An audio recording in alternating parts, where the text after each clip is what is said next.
Mwamba huyu hapa anaitwa Anthony Edwards, mcheza kikapu hodari kutoka Marekani, kijana aliyezaliwa mwaka 2001 na kufahamika haraka kama moja ya wachezaji wenye vipaji vikubwa ndani ya NBA. Wakati wengine wakikimbia majukumu, yeye amechukua hatua ya kushangaza na ya kipekee kabisa, hatua ya mwanaume na ya msimamo. Ni hivi: katika maisha ya nyuma jukwaa la michezo, Anthony Edwards ana mtoto. Mama wa mtoto huyo ni mwanamke aliyekuwa naye kwenye mahusiano zamani.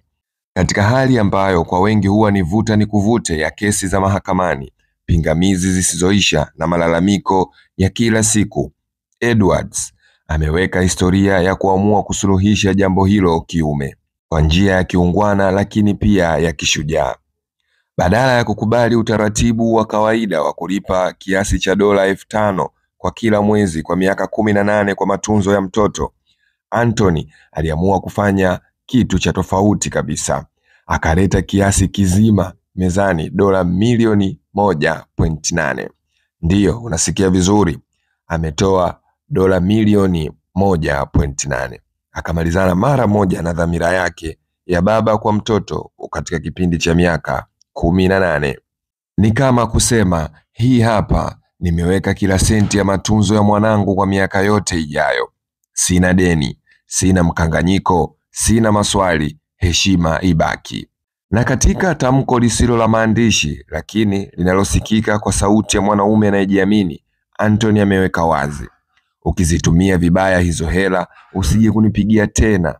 Mpango huu hauhusiani na kugombana, hauhusiani na kuombana, ni heshima tu, si utegemezi. Kiasi hicho ni sawa na mshahara mdogo wa mchezaji wa daraja la juu la NBA kwa wiki chache.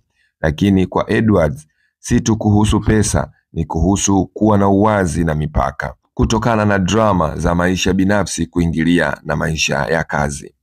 Ni kuhusu kuonyesha kwamba unaweza kuwa na maamuzi makubwa ya kifamilia bila kelele, bila masharti na bila kulazimika kumwonea mtu yoyote. Kwa mwanamke aliyepewa hizo hela, maisha yamefunguka kwa njia mpya sasa. Sasa ni juu yake kupanga matumizi hayo kwa mwanaye kwa miaka hiyo 18. Atajenga nyumba, atamsomesha mtoto shule bora, ataanzisha biashara, au atapoteza kila kitu ndani ya miaka 2. Hapo ndipo hadithi inageuka kuwa ujumbe wa kijamii, kwa kina mama, kwa kina baba na kwa jamii kwa ujumla. Hili si tukio la michezo au udaku wa mastaa.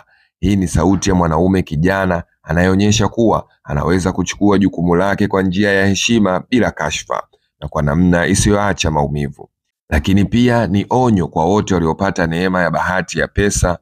Pengine pesa haibadilishi tabia, bali huonyesha heshima zaidi.